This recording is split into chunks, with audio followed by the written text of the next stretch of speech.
Hello everyone, আরও একটা নতুন ব্লগে তোমাদেরকে অনেকখানি ওয়েলকাম জানিয়ে আজকের এই ব্লগটা স্টার্ট করছি। তো তোমরা আগের ব্লগে দেখেছো যে দুপুর নাগাদ আজকে আমি কিন্তু বাবার বাড়ি এসেছি। তো দেখো আমরা দুপুরবেলায় খাওয়া দাওয়া সেরে টেরে একটু রেস্ট নিয়ে এখন বাজে ওই বিকেল 5টা। তো বাসে করে এখন যাচ্ছি দেখো বহরমপুর। পায়ে হেঁটে আসা ছাড়া সব কিছুতেই কিন্তু বহরমপুর আমার বাড়ি থেকে আসাই যায়। তো বাসে যেহেতু 10 টাকা করে ভাড়া নেয় সেই কারণে বাসে আসলাম। তো এদিকে দেখো আমরা বহরমপুর বাস স্ট্যান্ডে নেমে পড়েছি। আর হ্যাঁ দেখো, তোমাদেরকে তো বলাই হয়নি বহরমপুর কেন এসেছি। তো অনেক দিন হলো বহরমপুর মেলা শুরু হয়েছে, আসবো আসবো করে আসা হচ্ছিল না, সেই কারণে বহরমপুর মেলা দেখতে এসেছি। দেখো তোমাদের সাথে গল্প করতে করতে আমি কিন্তু বহরমপুর মেলায় চলে এসেছি। তো বর্মাশাই গিয়েছে টিকিট কাটতে, আর টিকিট নিয়েছে 10 টাকা করে। তো তোমরা কারা কারা বহরমপুর মেলায় এসেছো কমেন্ট করো। তো প্রত্যেকবারই কিন্তু প্রথমের দিকে আসা হয়, কিন্তু এইবার আর আসা হয়নি, পরে আসবো করে দেখো অনেকটা লেট হয়ে গেল। আর মাত্র 5 দিন মতো বাকি আছে বহরমপুর মেলার। তো দেখো আমরা কিন্তু ভেতরে ঢুকে পড়েছি। তো প্রথমে কিন্তু জামা কাপড়ের দোকান ছিল, সেখানে একটু দেখছিলাম। তো 150 টাকা করে সব প্যান্ট ছিল, তো একটু দেখছিলাম। তারপরে দেখো আমরা আবার আগিয়ে যাচ্ছি সামনের দিকে। তো এই পাশটাতে ছিল শাড়ির দোকান। আর সত্যি কথা বলতে এখানে জিনিসের এত দাম, তো ঘোরার থেকে কেনাটার হয় না, ঘোরাটাই হয়। তবে প্রত্যেক বছর আসতে বেশ ভালোই লাগে। তো এই বছর যেহেতু তিতলি ছিল তাই তিতলিকে সাথে করে নিয়ে এসেছি যে চলো বহরমপুর মেলা দেখবে। আর এই বছর শুনলাম 2 জায়গায় নাকি বহরমপুর মেলা বসেছে। তো আমরা এসেছিলাম ওই স্কয়ারের ফিল্ড যেতে গিয়ে, যেই ডান দিকে যে মাঠটা পড়ে সেই মাঠে, যে বহরমপুর মেলাটা হচ্ছে সেইখানে। তো এখানে দেখো আমরা একটু কানের দেখছিলাম। বহরমপুর মেলা ও উৎসব 2025 আগামী 23শে মার্চ পর্যন্ত চলবে। ফটোশুট চলছে, তাদের উদ্দেশ্যে জানানো যাচ্ছে। এরপরে দেখো আমরা ঘুরতে ঘুরতে এখন চলে এসেছি মালার জগতে। তো এখানে একটা সোনাঝুরির হাটের স্টল বসেছিল। দেখো এখানে প্রচুর মালা চুড়ি ছিল। তো যেহেতু প্রচুর কেনা আছে সেই কারণে আমরা নিইনি, শুধু একটু দেখলাম। আর এটা বসেছিল দুবাইয়েরই একটা মাছের একটা কিছু একটা ছিল। তো এখানে না টিকিট ছিল এক একজনের 100 টাকা করে। তো সেই কারণে আমরা আর ভেতরে যাইনি, কারণ 3 জন ঢুকতে গেলে 300 টাকা। দেখো সবার হয়তো গায়ে না লাগতে পারে, কিন্তু আমাদের সাধারণ মানুষদের কিন্তু 300 টাকাটা গায়ে লাগবেই। এই যে এরপরে দেখো আমরা চলে এসেছিলাম ভালোবাসার জিনিসের কাছে। তো এখানে দেখো যেই দিকেই তাকাচ্ছি শুধু কানের আর কানের। তো এখানে কানেরগুলোর কিন্তু খুব দাম বলছিল, আর সেরকম কিন্তু অত গ্লেজ দিচ্ছিল না। তো ওই কারণে আর নিলাম না। এরপরে দেখো যেটা আমি মেলায় দেখলে পুরো পাগল হয়ে যায়, যেটা ছাড়া আমার একদমই চলে না। তো খাওয়া বাদ দিয়ে কিন্তু এই খেলাটা খেলতেই হবে, এরকম একটা ব্যাপার আমার কাছে। তো দেখো তাই আমি খেলছিলাম। তো শেষমেশ কি পেয়েছি গিফটে চলো তোমাদেরকে তাহলে দেখাই। তো শেষমেশ আমরা দেখো একটা পেন পেয়েছি। আর সত্যি কথা বলতে 3-4 বছর ধরে আমি দেখছি বহরমপুর মেলাতে আসলে আর এই বল খেলাটা খেলতে গিয়ে শুধু একটা করে পেন বাঁধে, তারপরে হয়তো চকলেট বাঁধে এইরকম। তো আমরা 3বার খেলে এই একটা পেন পেয়েছি। 3বার খেলেছি, একবার আমি না, দুবার আমি, আর হচ্ছে তিতলি একবার খেলেছে। সেখানে আমিও খেলতে ভালো হতো। সেখানে আমরা একটা পেন পেয়েছি। আর এই পেনটা আমার মানে বহরমপুর মেলাতে বাঁধা ধরা আছে, প্রত্যেক বছর একবার করে পেন বাড়িতে নিয়ে যায়, তাই না বলো? একবার করে নিয়েই যাই। এটা আবার অন্য মেলায় খেললে আবার প্লেট কি সুন্দর বাঁধে কি জানি। এরপরে দেখো আমরা ঘুরতে ঘুরতে চলে এসেছি নাগরদোলার সামনে। আর অনেক দিন হলো নাগরদোলা চাপাই হয় না, খুব ইচ্ছে করছিল, কিন্তু আমার বর নাকি ভয় পায় এখন, ওই জন্য আমার দেখো এখন আর চাপা হয় না। তো তিতলি বলছিল যে চলো মামি তুমি আর আমি চাপি, কিন্তু আমি জানতাম না যে তিতলি এটা ফার্স্ট টাইম চাপছে। তবে ওর খুব ইচ্ছে হয়েছিল, সেই কারণে দেখো আমারও ভালো লাগলো যে না আমি কাউকে সাথে পেলাম। তো দেখো যেরকম ভাবনা তেমন কাজ। তো আমরা দেখো এখন টিকিট কেটে চলে আসলাম। আর 60 টাকা করে টিকিট নিয়েছিল। আর বহরমপুর মেলাতে সব কিছুই কিন্তু একটু দাম বেশি। তো তারপরে দেখো আমরা এখন উঠে পড়েছি।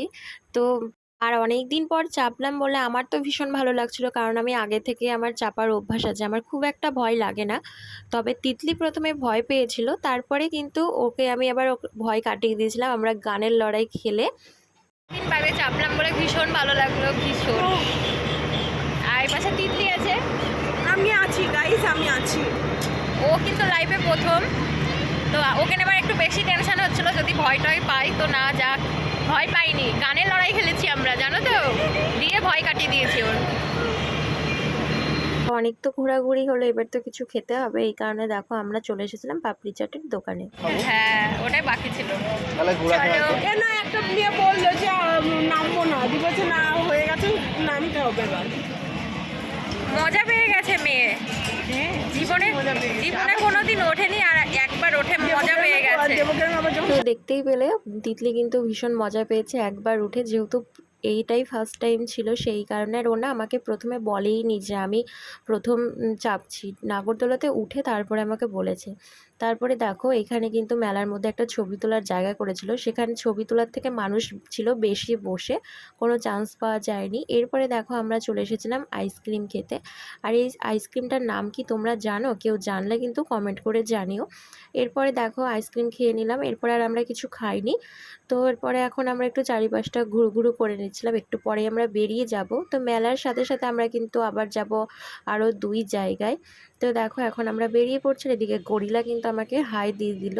এখন মেলা থেকে বেরিয়ে এখন যাচ্ছি শপিং মলে শপিং করতে, দেখি শপিং করতে কি শপিং করি। ওই পাশ থেকে তো দেখো আমরা কিন্তু এখন চলে এসেছি শপিং মলের ভেতরে, আর সেরকম কোনো কিছু কেনাকাটা করার ছিল না, একটু জাস্ট ঘুরতে আসলাম, বলতে পারো একটু এসির হাওয়া খেতে এসেছি, কারণ প্রচণ্ড গরম ধরে গেছে। তো এটা কিন্তু তোমাদের সাথে মজা করলাম, এরকম কোনো ব্যাপার নেই। তো যেহেতু বাস স্ট্যান্ডের এখানেই এক্সপ্রেস বাজার, সেই কারণে একটু ঢুকে পড়লাম যে দেখি কোনো কিছু পছন্দ হয় কি। তো 3 জনের জন্য 3টে টি শার্ট নিয়ে চলে আসলাম।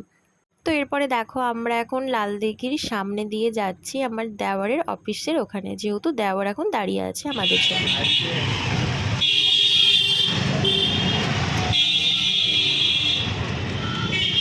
আর এই দেখো দ্বিতীয় নাম্বার বহরমপুর মেলাটা, তোমাদেরকে বললাম না যে এবছর 2 জায়গায় বহরমপুর মেলা বসেছে।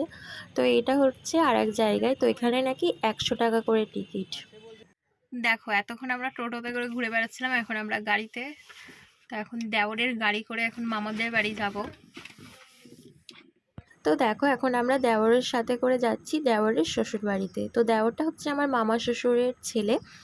তো বরমশাই তার ভাইকে ফোন করলো আর বললো যে না বহরমপুরেই আছে ওর অফিসের সামনে, তো সেই কারণে বললো যে আয় একসাথে সবাই মিলে যাই। তো আমরা দেখো চলে আসলাম টোটো করে। তো তারপরে এখন দেওরের গাড়িতে করে এখন যাচ্ছি দেওরের শ্বশুর বাড়ি, ওখানে হচ্ছে আমার যা আছে। তো যায়ের বেশ কিছুদিন আগে খুব শরীর খারাপ হয়েছিল, ওই জন্য ভাবলাম যে চলো একটু দেখা করেই আসি। বলো হ্যালো গাইস, বলো হ্যালো গাইস, আমার জেম্মা এসছে আমার সাথে দেখা করতে, বলো বলো বলো বলো। তোমাকে দিচ্ছে না কেউ? খাই না খাই না খাই না, ওগুলো পচা জিনিস, ওগুলো খাই না।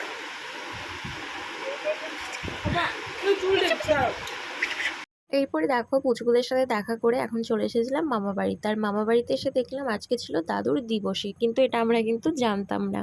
তো ওই জন্য দেখো শেষ টাইমে এসেছিলাম আর দিদা আমাদেরকে ছাড়লো না, তো একটু আমরা ওয়েট করলাম, তারপর প্রসাদ টসাদ খেয়ে এখন দেখো আমরা বাড়ি যাচ্ছি, মানে আমার বাবার বাড়িতে। আর এখানে দেখো আমাকে 3 দেওর মিলে আমাদেরকে রাখতে যাচ্ছে। আর কি বলবো, সবাই মিলে যখন একসাথে হয় তখন কিন্তু এই হাসি ঠাট্টা লেগেই থাকে। তো এখানে যাই হোক কোনো কিছু নিয়ে আমাদের কথাবার্তা হচ্ছিল। তো মামাবাড়ি থেকে বেরোতে বেরোতে আমাদের কিন্তু 11টা বেজে গেছিলো, তো অনেকটা রাত্রি হয়ে গেছিলো, সেই কারণে দেখো সব দোকানপাট বন্ধ হয়ে গেছে আর রাস্তাটাও ফাঁকা ফাঁকা।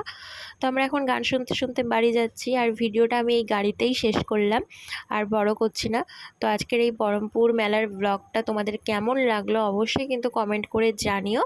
তো খুব তাড়াতাড়ি নতুন আরও একটা অন্য ব্লগে তোমাদের সাথে দেখা হবে। আজকের মতো সবাইকে টাটা বাই।